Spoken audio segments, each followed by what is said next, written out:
Welcome to one of the most ancient cities of Europe, to the cultural capital of Belarus with its wide avenues, Soviet architecture and friendly citizens. This city is Minsk.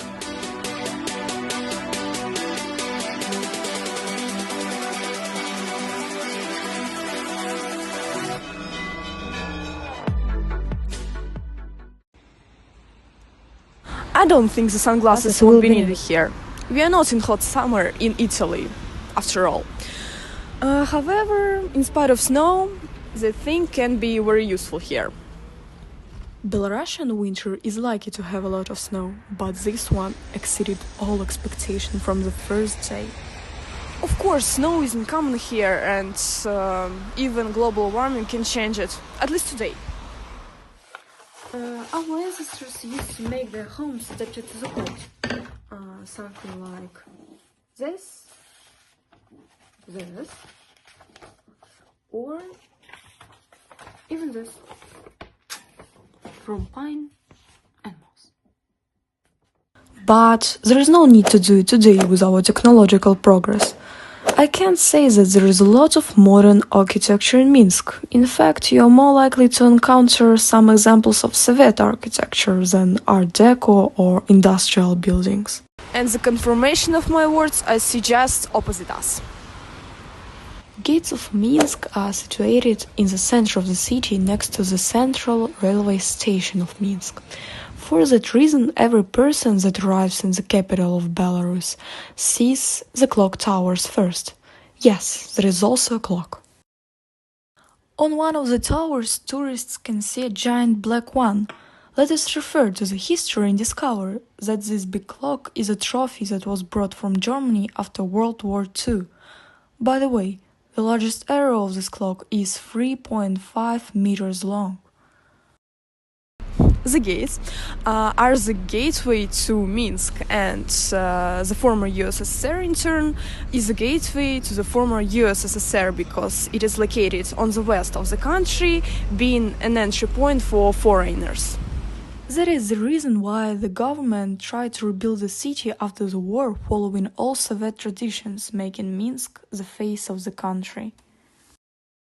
The people who came from Europe to visit the USSR first saw a clean republic with wide avenues, Soviet architecture, a lot of vegetation, and cafes and restaurants.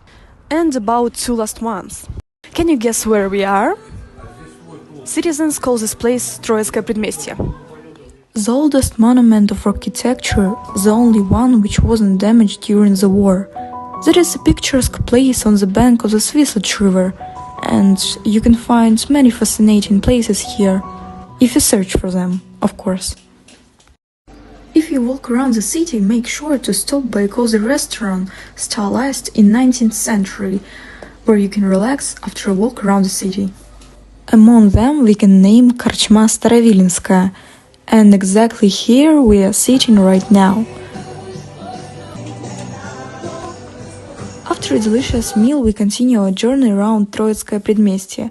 As I said, in this part of the city you can find many exciting places.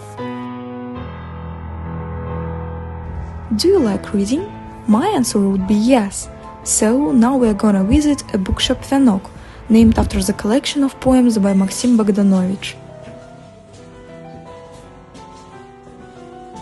He was a great Belarusian poet. We are proud that there is a person like him in our history.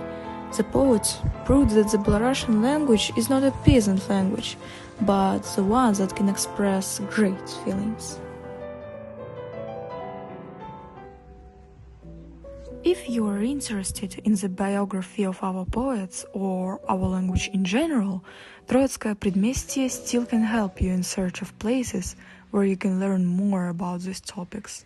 At the Museum of Belarusian Literature, you can learn something new about our literature.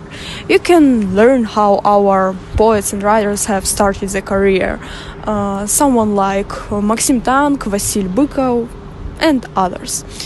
So here you can find some monuments, documents, and even works of arts of our artists and sculptors.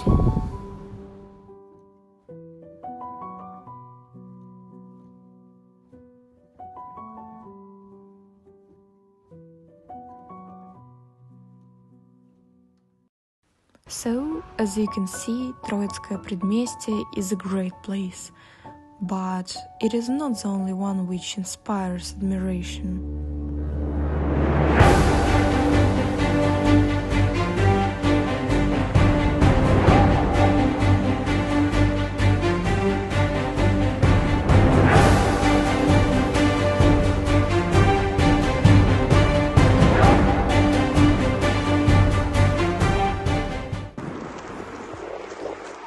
Knowledge is a main wealth. I would say that knowledge is gold, if not for one incident.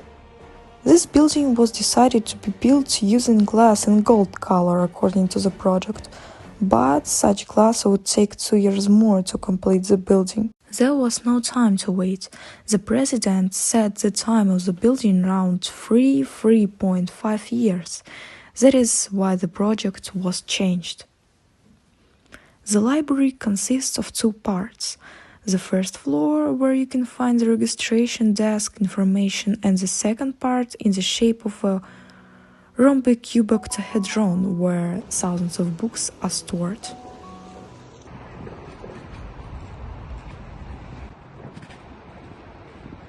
Minsk is a wonderful city. I don't think we have time to list all the great places situated here. And I don't think I have time to say thank you all the people who are living here. Both architecture and society create the culture of our country, and I'm proud of it.